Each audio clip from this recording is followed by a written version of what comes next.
dengan mempresentasikan tentang rancangan produk kami terhadap salah satu siswa PDABK yang sebenarnya akan terjadi di kelas inklusi. Silakan menyimak. Jadi yang pertama, kita akan mengidentifikasi karakteristik dan kekhususan PDBK. Jadi seorang siswa yang berinisial A ini merupakan peserta didik dengan spektrum autisme atau ISD yang berada dalam setting kelas inklusi.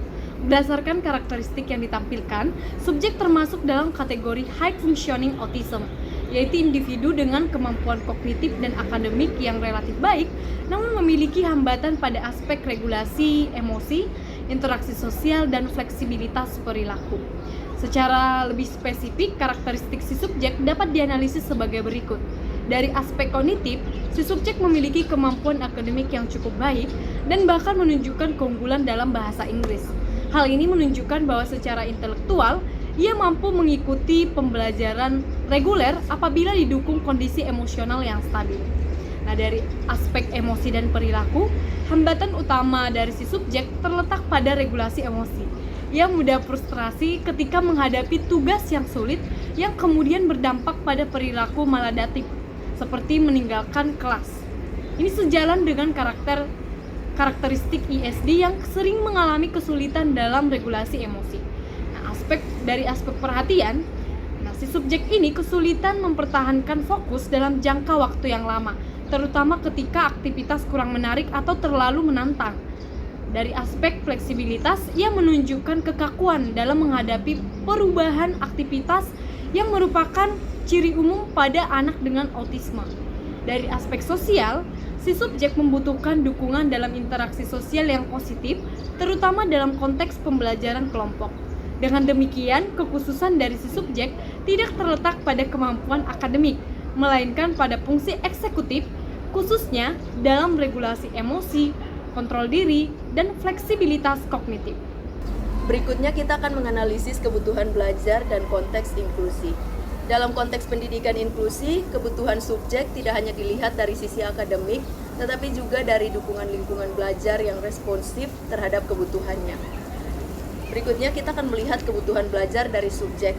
Jadi kebutuhan belajar dari subjek yang pertama adalah struktur yang jelas dan konsisten. Si subjek membutuhkan alur pembelajaran yang terprediksi, misalnya jadwal visual, untuk mengurangi kecemasan terhadap perubahan. Kemudian yang kedua adalah dukungan regulasi emosi. Subjek membutuhkan strategi khusus seperti teknik self-regulation, penggunaan media visual emosi atau aktivitas reflektif. Kemudian yang ketiga adalah penguatan motivasi intrinsik, mengaitkan pembelajaran dengan minatnya, misalnya bahasa Inggris yang dikuasai oleh subjek agar keterlibatannya meningkat. Kemudian yang berikutnya adalah pendampingan atau scaffolding. Guru perlu memberikan bantuan bertahap, terutama saat subjek menghadapi tugas yang sulit. Kemudian yang berikutnya adalah lingkungan belajar yang aman secara emosional. Subjek membutuhkan ruang yang tidak menghakimi ketika ia mengalami kesulitan. Kemudian dalam konteks inklusi, dalam kelas inklusi, guru dituntut menerapkan prinsip diferensiasi pembelajaran atau menyesuaikan metode dengan kebutuhan siswa. Kemudian aksesibilitas atau materi dapat dipahami oleh semua siswa termasuk subjek yang kami analisis. Kemudian partisipasi aktif, semua siswa dilibatkan tanpa diskriminasi. Artinya intervensi terhadap subjek tidak boleh memisahkannya dari kelas, tetapi justru mengintegrasikan dukungan ke dalam pembelajaran reguler. Selanjutnya kita masuk ke dalam relevansi strategi dengan karakteristik PDBK. Strategi pembelajaran yang dirancang harus secara langsung menjawab hambatan yang dimiliki oleh si subjek. Pertama, penggunaan media visual, contohnya seperti buku panduan emosi. Hal ini relevan dengan anak dengan autisme karena cenderung lebih mudah memahami informasi dalam bentuk visual dibandingkan verbal abstrak. Selanjutnya, permainan edukatif, contoh seperti ular tangga emosi. Ini membantu meningkatkan motivasi belajar yang sebelumnya rendah. Aktivitas berbasis permainan juga dapat memperpanjang durasi fokus si anak. Selanjutnya, pendekatan sosial yang positif. Permainan memungkinkan interaksi dengan teman sebaya dalam suasana yang tidak menekan. Hal ini sangat sesuai untuk diterapkan. Selanjutnya ada latihan regulasi emosi. Secara konkret, dengan mengenali emosi melalui ilustrasi dan situasi dalam permainan, Arthur belajar mengidentifikasi dan mengelola emosinya. Selanjutnya, struktur aktivitas yang jelas. Permainan memiliki aturan dan alur yang terstruktur, sehingga membantu mengurangi kecemasan akibat ketidakpastian. Dengan demikian, strategi yang digunakan tidak hanya menarik, tetapi memang fungsional untuk mengatasi hambatan utama yang dimiliki oleh si subjek, khususnya dalam regulasi emosi dan motivasi. Produk yang kami rancang ada 2, yaitu buku panduan emosi dan permainan ular tangga emosi. Produk yang dikembangkan tidak sekadar berupa media tambahan, tetapi dirancang sebagai alat intervensi yang langsung menargetkan hambatan utama subjek, yaitu regulasi emosi, motivasi belajar, dan keberlanjutan fokus. Nah, yang pertama adalah buku panduan emosi. Buku ini berfungsi sebagai fondasi kognitif bagi subjek untuk memahami emosi sebelum dia diminta untuk mengelolanya.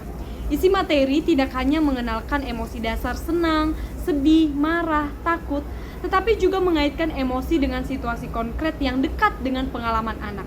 Misalnya gagal mengerjakan tugas, menunggu giliran, atau menghadapi perubahan aktivitas. Nah, konsep ini selaras dengan konsep social emotional learning, yang khususnya pada aspek self-awareness dan self-management. Nah, si subjek tidak hanya diberi label emosi, tetapi juga diarahkan untuk mengenali tanda-tanda emosi dalam dirinya, memahami penyebab munculnya emosi, serta diperkenalkan pada strategi sederhana untuk merespons emosi tersebut. Dari sisi penyajian, penggunaan ilustrasi visual yang dominan juga bukan pilihan estetika semata, melainkan berdasarkan karakteristik anak dengan autisme yang cenderung lebih kuat dalam pemrosesan visual dibanding instruksi verbal abstrak. Hal ini sejalan dengan prinsip UDL, Universal Design for Learning, yang pada multiple means of representation, yaitu menyediakan berbagai cara agar informasi dapat diakses oleh semua peserta didik. Produk yang kedua adalah ular tangga emosi. Jadi, dalam ular tangga emosi ini ada kolom-kolom yang berisi tentang emosi, pokoknya apa saja yang dilakukan oleh siswa. Jadi yang berwarna hijau itu adalah emosi yang baik, sedangkan yang berwarna pink atau merah ini adalah emosi yang tidak baik. Jadi permainannya adalah seperti ular tangga, akan melempar dadu dan siswa akan maju berdasarkan jumlah dadu yang didapatkan.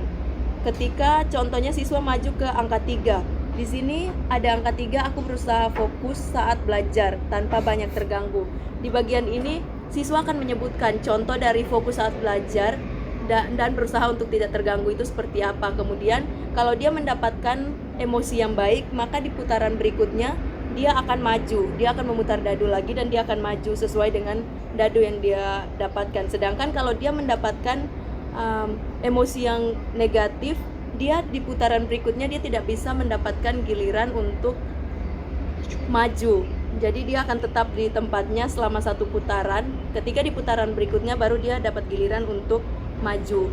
Kemudian ketika seperti permainan ular tangga, ketika mendapatkan posisi di bagian tangga maka dia akan naik, sedangkan kalau di ular maka dia akan turun. Dan ular ini adalah di bagian posisi emosi-emosi yang negatif, sedangkan tangga di emosi-emosi yang positif. Permainan ini berfungsi sebagai tahap aplikatif dari pemahaman yang telah dibangun melalui buku produk sebelumnya. Dalam permainan, subjek tidak hanya bermain, tetapi terlibat dalam simulasi situasi emosional. Dalam gambar permainan ular tangganya, terdapat perilaku baik dan perilaku tidak baik. Model ini secara implisit menerapkan prinsip behavioristik, di mana terdapat konsekuensi yang jelas terhadap perilaku tertentu. Namun yang membedakan adalah konsekuensi tersebut tidak diberikan dalam bentuk hukuman langsung, melainkan melalui pengalaman bermain yang lebih aman secara psikologis. Selain itu, permainan ini juga mencerminkan pendekatan konstruktivisme, materi Piaget dan Vygotsky. Jadi subjek membangun pemahaman bukan dari ceramah, tetapi dari pengalaman, mencoba, melakukan kesalahan, dan melihat dampak dari pilihan perilakunya dalam konteks sosial. Interaksi dengan teman sebaya selama permainan juga berfungsi sebagai bentuk scaffolding sosial, yang mana subjek belajar dari model perilaku teman lain sekaligus melatih keterampilan sosialnya dalam situasi yang lebih natural. Selanjutnya, kita masuk ke dalam integrasi di dalam konteks inklusi. Yang membuat produk-produk ini tidak normatif adalah cara penggunaannya yang tidak eksklusif untuk subjek. Media ini dirancang agar dapat digunakan oleh seluruh siswa di dalam kelas, sehingga subjek tidak distigmatisasi sebagai siswa yang berbeda. Lalu, seluruh siswa belajar tentang emosi dan empati, tidak hanya subjek saja. Lalu, terciptanya lingkungan kelas yang lebih suportif secara sosial emosional. Pendekatan ini sesuai dengan prinsip pendidikan inklusi, di mana intervensi tidak memisahkan, tetapi mengintegrasikan kebutuhan khusus ke dalam pengalaman belajar bersama. Namun, secara kritis, perlu ditegaskan bahwa efektivitas produk ini sangat-sangat bergantung pada konsistensi penggunaan oleh guru, kemampuan guru di dalam memfasilitasi refleksi setelah permainan, lalu juga serta integrasi dengan strategi lainnya seperti jadwal visual atau penguatan positif. Tanpa itu, media ini berisiko hanya menjadi permainan biasa saja tanpa dampak signifikan terhadap regulasi emosi oleh subjek. Dengan demikian, produk ini dirancang bukan hanya sebagai media pembelajaran saja, tetapi merupakan alat pedagogis yang dirancang berdasarkan teori perkembangan, psikologi belajar, dan prinsip inklusi, serta diarahkan secara spesifik untuk menjawab kebutuhan nyata yang dimiliki oleh subjek. Sekian dari kami. Jangan lupa kunjungi kami di Exhibition.